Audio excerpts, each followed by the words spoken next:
All right, we're coming to the end here with our final panel. This one's going to be focused on defensive cyber operations, and your moderator is going to be Dr. Matthew McFadden, Vice President of Cyber for GDIT, and he's going to be joined by Erin Shepley, Deputy Associate Director for Joint Cyber Defense Collaborative at CISA, and Sean Connelly, Executive Director of Global Zero Trust Strategy and Policy at Zscaler. Let's give them a warm welcome.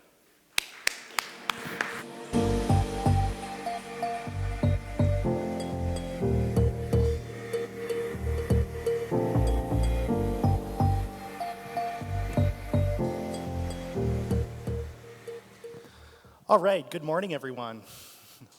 We've learned a lot of very interesting concepts over the last couple hours or so. So, I mean, we've talked proactive cyber. We learned situational awareness. We've learned that we need to have better operational cyber metrics. So I think there's more to the same. I'm sure we'll talk about AI and zero trust, but.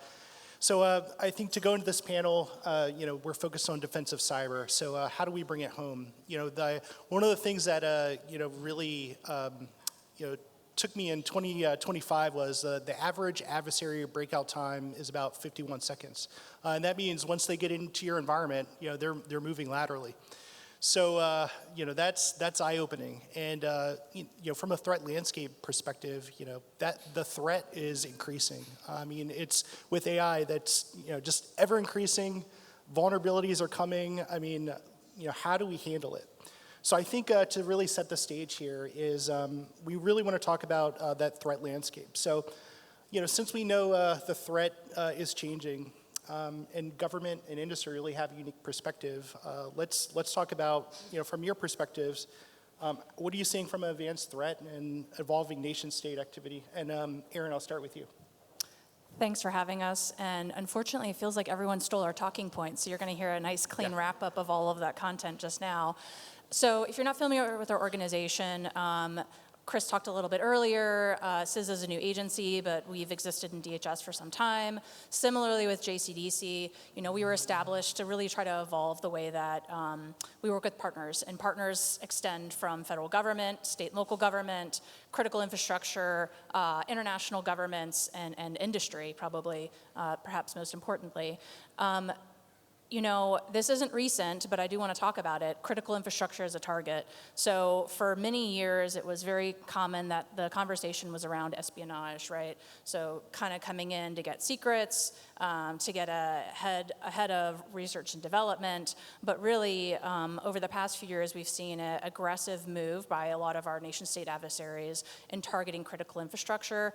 Just a little over a year ago, we released an advisory on Volt Typhoon and talking about how we see these adversaries probing, pre-positioning, and looking at critical infrastructure using quite advanced living off the land techniques. Awesome. Thanks, Erin. All right, Sean, over to you. How has the defensive cyber landscape shifted? Sure. So again, thank you for having me here. I used to work with Erin. It's my privilege to be on stage with her now. So a couple different ways. So my prior role at CISA, I helped lead the Trusted Internet Connection Program, the TIC program. TIC 1 started in almost 2007, TIC 2, 2012, and TIC 3 started in 2019 or so. Where I'm going with this is how the perimeter has disappeared over that time period. Where we started with TIC 1, TIC 2, having these finite legacy firewall stacks, and where we are now, where data is everywhere, the systems are everywhere, the people are everywhere, and being able to understand how to defend that in new ways.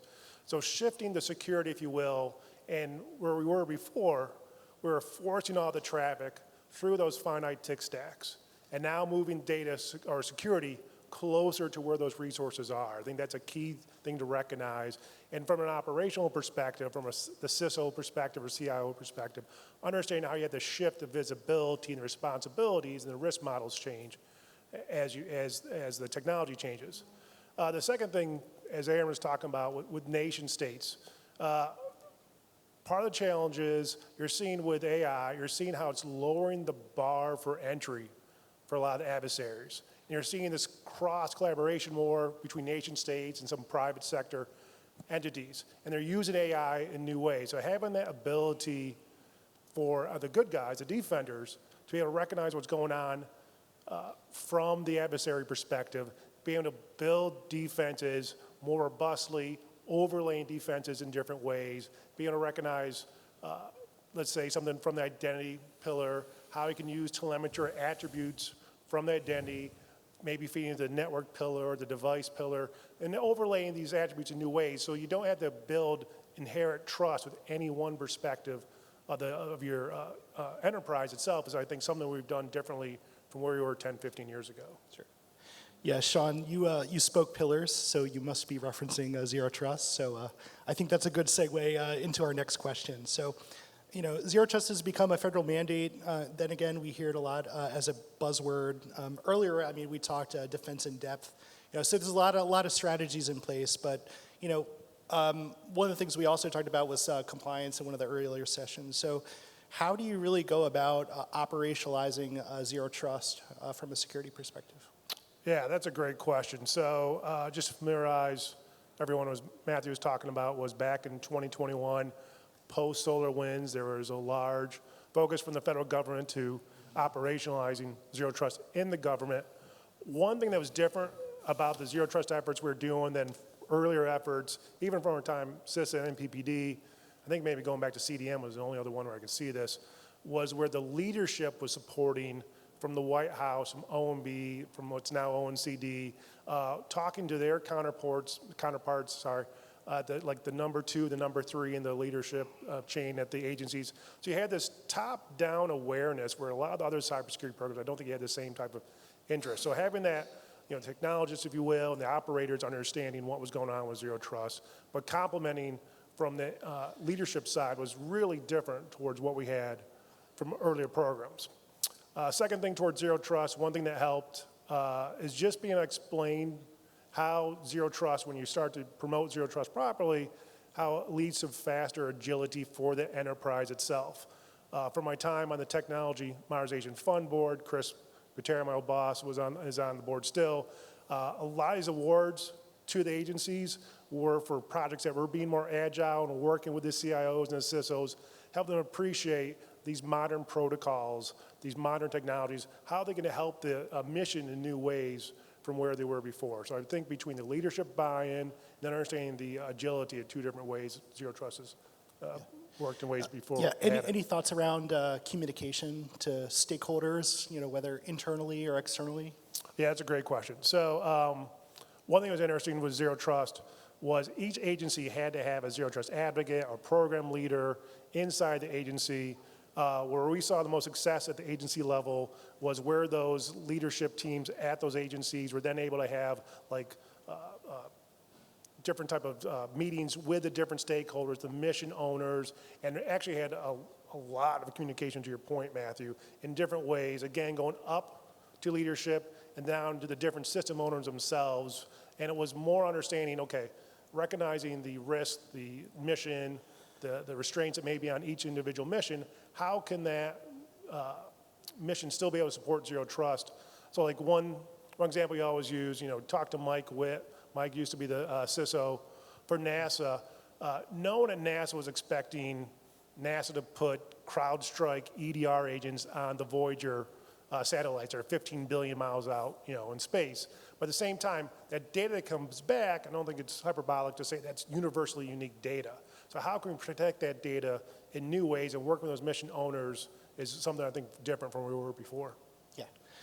Yeah, I think some of the trends, right, communication with those stakeholders are key. I think a lot of the challenges amongst agencies are very similar. And then there's some unique use cases where, we need to share those lessons learned. So I think, this is a good trend to talk about collaboration. Hence, you have collaborative in your title up there. So Erin, over to you. Public-private collaboration is often described as critical. So where are we succeeding in collaborating on threats, and where does this model still need improvement? So I think we've come a long way. My use case, or at least my benchmark, was Log4j. Log4j, that open source vulnerability that kind of destroyed us for that whole weekend and maybe a few weeks thereafter, was the first time that I really saw government working with industry, everyone from cyber threat companies to understand how the adversary was exploiting that vulnerability, to vendors to understand where Log4j was within their products, and responding to a vulnerability and incidents in real time. We had not really done that as government. We've evolved from there to working with our partners in response to geopolitical tensions. We worked with industry and critical infrastructure when Russia was pre-positioning and invading Ukraine. We've done similar around Middle East tensions and wars, and obviously against some of our favorite nation states, Russia and China, where we are looking not only just what could we do from a defensive standpoint, but I think it was talked on some of the panels earlier, like we're going to see the impacts or the incidents in critical infrastructure and industry first. So how can we set up a network where government is working with these partners to understand what's happening globally? And a great example of that is if we sanction a nation state actor, their retaliation might be in kind. So a financial sanction might in kind return attacks against the banking and finance sector. So we need to make sure that we understand what's going on there. Where can we continue to improve? It still takes us a long time to piece that picture together. You mentioned that terrifying statistic of 51 seconds. We certainly aren't cooperating at that speed quite yet, but I think it's taking us a long time, and if I can give the quick analytic, right? So the federal government might observe adversary intent. We might know what the adversary wants to do, what its targets are, we might know what those tactics are. Critical infrastructure might be observing that in real time, and then industry, whether it's a cyber threat company, ISP, CSP, might be able to see that actors' activity across multiple critical infrastructure sectors and that campaign across the nation. We really need all three of those parties to pull together to understand the risk, the picture, and kind of what we need to do to defend against it. Thanks, Erin. I think it's just real quick. It's important to recognize where this has come from. Back even 2015, 2016, I supported the Einstein 3 program. This is government sensors supporting government agencies. We would have incidents or recognized threats coming from those sensors, and even internally from government to government, we could basically just tell some of these agencies, you have a threat on your network. We couldn't tell them IP addresses, we couldn't tell them name, couldn't tell them time, anything about just context. So I recognize what Erin's talking about here. There's been this total change. There's been a real compliment to JCDC, what you've done for the last 4 or 5 years. You know, expand that ability to share information at a faster pace. Again, where we were 10 years ago, this is a total game changer. So it's great. Yeah. So the collaboration is key, threat sharing is key. You know, I have to say that, you know, the reports that CISA releases around Salt Typhoon, as well as the known exploited vulnerabilities, I mean, are critical. I mean, we're using those day to day. So yeah, I can't thank CISA enough for the products and things that you all are putting out. So as we move into the next topic here, so I think you know, you all have different priorities, right? But you know, from a government industry perspective, right? There's things that you're doing to help drive forward, basically, you know, your priorities. So as you look ahead, you know, taking a look at defensive cyber, you know, over the 12 to 24 months, whether it's technology, workforce, or policy, like what are your important priorities? So Sean, I'll start with you. Yeah, I think the first one, just we saw yesterday, the policy with CISA up at the Hill, there's momentum toward that. That's very encouraging. On a more tactical level, if you will, my time at Zscaler and my prior work at CISA, what I'm working with is a number of agencies are still on their, like I mentioned before, on these legacy firewall stacks, on the legacy technologies. 2017, 2018, when we were starting to move forward with TIC3 and working with the White House on what TIC3 is going to be about, a lot of agencies were asking OMB to give relief from the prior solutions. So that was part of what TIC3 was about, was moving agencies forward to give these more modern security solutions. Move forward to now, still seeing some of these same agencies that were complaining back in 7, 8 years ago, they're still on these same technology stacks for one reason or another. So working with those agencies, helping them understand, sometimes it's cost challenges, sometimes it's risk tolerance challenges, working with those different agencies that help them move forward and move on to more modern platforms, one of my focuses right now. Cool. Any thoughts around some of the modern topics of like segmentation? Oh, okay. Shout out, 5th time in a row here for CISA and the micro-segmentation document they released this summer. There's a lot of interest toward what Matthew's talking about with segmentation. You can talk about segmentation in terms of network segmentation. Chris and I have had discussions about how just separating dev environments from the enterprise environment, the OT environment from the enterprise environment. So there's that type of network segmentation. There's also identity segmentation, if you want to look at it like the way that enterprise users need to be separated from the privileged users, like the super admins, and then those, the VIPs. That's another area we're seeing a lot of interest, a lot of focus towards segmentation itself. And finally, what we're seeing toward device segmentation, what we can have devices have some type of telemetry or better visibility coming off those devices versus like what Aaron's talking about before in critical infrastructure, a lot of the OT devices, we have very limited types of visibility coming off there, and how you can then use different security solutions outside that one OT device to understand what's going on in that environment. Cool. Thanks, Sean. All right, Erin, what about your priorities over the next 12 to 24 months? So we talked about it already, you know, the Volt Typhoon advisory, we saw them using significantly sophisticated tactics, but I think for every instance that I see 12 to 12,000 that are not sophisticated, and they are continually utilizing CVEs that have been out there for a year, 2 years. You mentioned it a second ago. We released a cybersecurity advisory on the Salt Typhoon activity that we saw last year. Guess what? 2023, 2024, those are the vulnerabilities being used. Not so sophisticated, not so advanced. Or end of life, or things that shouldn't be reaching to the internet, right? So every single time we see that puzzler, we see a million that are, wow, that was just a really bad practice. You should have patched that a long time ago, or that probably should have never still been there. So yes, we are all getting paid to say this, but Kev, I'll mention it for like the 15th time, has been a happy accidental success for us. It was originally established for us to better manage vulnerability management and patch management across the federal government. If you can believe it, we pulled out the fire brigade every single time a vulnerability was released. But it really set a bar that we have heard that everyone from a Fortune 500, 100 company to our state and local partners to critical infrastructure are using to follow, and to all of the points previously, start to prioritize their vulnerability management internally. Yeah. So yeah, the known exploited vulnerabilities, I mean, I think that's what we live by, at least most of us in the room here. And I think the second thing is you mentioned internet assets. It's probably something to focus on as well. So to wrap up here, we have a lot of cyber folks and executives in the crowd, but if you could give one piece of advice, from the organization to strengthen its cyber resiliency, what would that be? And Sean, I'll start with you. Thank you. Yeah, the one piece I'd go suggest is where we were 10 years ago with some of the compliance exercises. I love what Randy Resnick over at DoD is doing, Zero Trust Portfolio Management Officer, toward red teaming. And it's less about a checkbox compliance, and it's more about having these red teams come in, see how they can move around the environment, see how they can laterally shift between different endpoints. I've worked with a number of organizations outside the federal government now, and they're starting to employ red teaming. And then also the second thing I just suggest, the different information sharing ISACs that are out there. Some of the different organizations look at the ISACs as almost like an extension of their SOC themselves. So it's just between the ISACs and then also red team, I think 2 suggestions. Erin, what about you?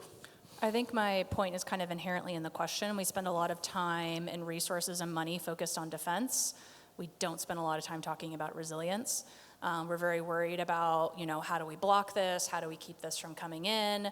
But really, I would like, a lot more conversation about how do we maintain those critical services? What are those critical services? How could we get them back quickly? Because in a lot of these use cases, it's going to be very likely that if the actor wants to compromise you, they're going to be able to compromise you, whether it's from, unfortunately, that vulnerability you should have patched 2 years ago, or from something new and novel that you simply cannot detect. Because there are no tools, resources, or amount of people that could have prevented it. So I think as much as we want to talk about defense, let's also talk about resilience and make sure that organization is able to restore and repair. Yeah, it's just a matter of when the 51 seconds, they're going to break out. So with that, just give the panel here a round of applause, and thank you.